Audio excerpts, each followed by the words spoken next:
कार्तिक कृष्ण पक्ष की रमा एकादशी व्रत कथा। बोलिए श्री विष्णु भगवान की जय। युधिष्ठिर कहने लगे, हे भगवान, अब आप मुझे कार्तिक कृष्ण एकादशी का नाम और इसकी विधि तथा इसके करने से क्या फल मिलता है सो सब विस्तार पूर्वक कहिए। भगवान श्री कृष्ण बोले, इस एकादशी का नाम रमा एकादशी है। यह बड़े बड़े पापों का नाश करने वाली है। मैं तुमसे इसकी कथा कहता हूँ, ध्यान पूर्वक सुनो।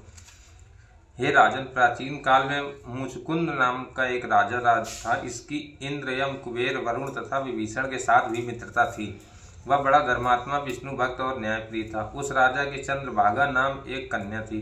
राजा ने चंद्रभागा का विवाह राजा चंद्रसेन के पुत्र शोभन के साथ कर दिया। एक समय शोभन ससुर के घर आया। उन्हीं दिनों जल्दी ही पुण्यदायिनी रमा एकादशी भी आने वाली थी। जब व्रत का दिन समीप आ गया तो चंद्रभागा को अत्यंत चिंता हुई कि मेरे पति बहुत दुर्बल है, वह व्रत कैसे करेंगे और मेरे पिता की आज्ञा अति कठोर है।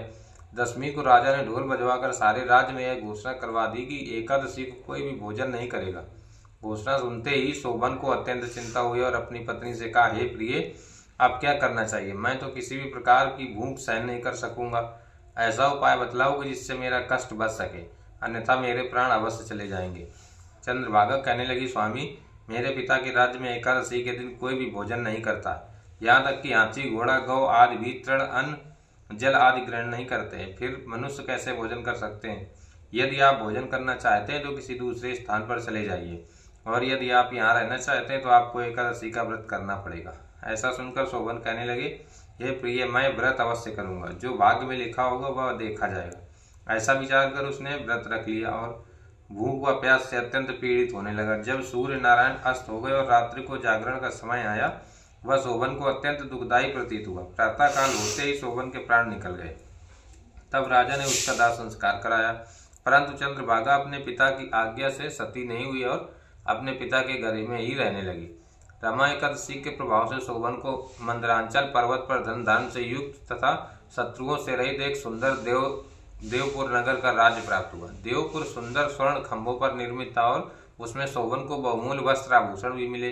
एक समय मुचकुंद के नगर में रहने वाला सोम शर्मा नाम का ब्राह्मण तीर्थ यात्रा करता हुआ घूमता घूमता उधर जा निकला और उसने शोभन को पहचान लिया कि यह तो राजा का जमाई शोभन है। शोभन भी उसको पहचान कर अपने आसन से उठकर उसके पास आया और प्रणाम आदि करके कुशल पूछी। ब्राह्मण ने कहा, राजा मुचकुंद और आपकी पत्नी चंद्रभागा आपके वियोग में बहुत दुखी है।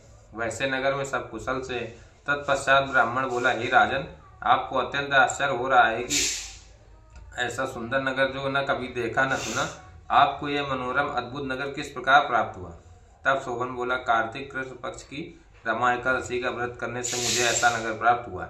यह अस्थिर है।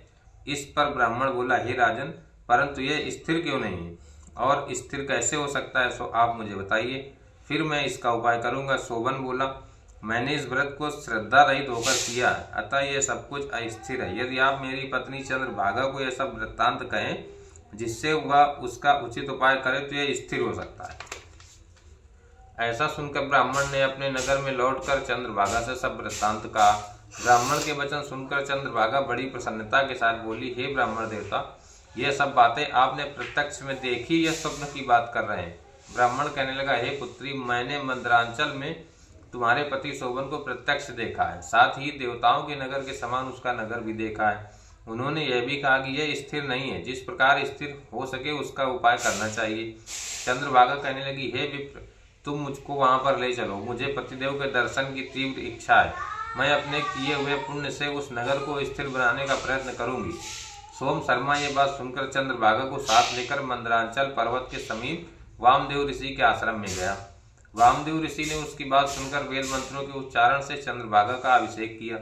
तब ऋषि के मंत्र के प्रभाव और एकादशी के व्रत से चंद्रभागा का शरीर दिव्य रूप हो गया और वह दिव्य गति को प्राप्त हुई। इसके बाद वह बड़ी प्रसन्नता के साथ अपने पति के समीप गई। अपनी प्रिय पत्नी को आते देखकर शोभन अत्यंत प्रसन्न हुआ और उसको बुलाकर अपनी बाईं तरफ बिठाया। चंद्रभागा कहने लगी, हे प्राणनाथ, आप मेरे पुण्य को ग्रहण कीजिए। अपने पिता के घर में जब मैं 8 वर्ष की थी तब से विधि पूर्वक एकादशी के व्रत को श्रद्धा पूर्वक करती आ रही हूँ। मेरे इस पुण्य के प्रभाव से आपका यह नगर प्रलय के अंत तक स्थिर हो जाएगा तथा समस्त मनोवांछित वैभव से पूर्ण रहेगा। चंद्रभागा ने उसी क्षण भगवान विष्णु का ध्यान किया और प्रार्थना की कि मेरे एकादशी के समस्त पुण्य मेरे पति के मनोरथ को पूर्ण करने हेतु स्वीकार करें। तभी प्रसिद्ध देवपुर नगर स्थिर हो गया। तब चंद्रभागा दिव्य रूप धारण कर तथा दिव्य आभूषणों और वस्त्रों से सुसज्जित होकर अपने पति के साथ रहने लगी। भगवान श्री कृष्ण बोले, हे राजन, मैंने ये रमा एकादशी का महत्व कहा है। यह एकादशी चिंतामणि एवं कामधेनु के समान सब मनोरथों को पूर्ण करने वाली है। जो मनुष्य इस व्रत को करते हैं उनके ब्रह्म इत्यादि समस्त पाप नष्ट हो जाते हैं। तो कृष्ण पक्ष और शुक्ल पक्ष दोनों की समान एकादशी समान है। इनमें कोई भेदभाव नहीं करना चाहिए। जो दोनों को पढ़ते अथवा सुनते हैं वे समस्त पापों से छूटकर विष्णु लोक को प्राप्त हो जाते हैं। इसमें केले का सागार लें। केला व उससे बने पदार्थ, फल और मेवा का सेवन करना चाहिए। बोलिए श्री विष्णु भगवान की जय।